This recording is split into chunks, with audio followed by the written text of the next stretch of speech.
sebagian besar masyarakat itu menganggap ketika sudah bersekolah atau sudah mengenyam bangku pendidikan di sekolah itu sudah otomatis terdidik.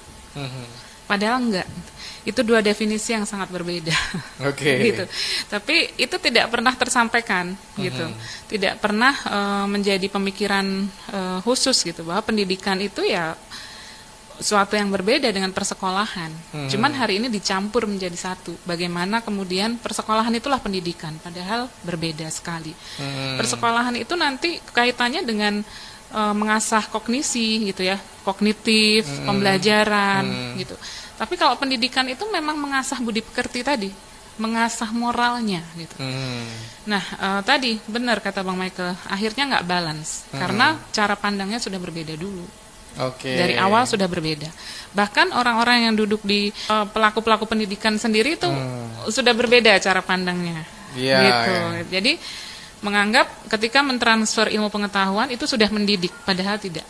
Mendidik itu bukan mentransfer ilmu pengetahuan. Mendidik itu bukan mengasah kognitifnya. Mendidik itu mengasah hati, mengasah moral, mengasah adabnya. Gitu. Dan sebenarnya siapa yang punya peran strategis di sini sebelum sekolah? Ya orang tua, rumah gitu.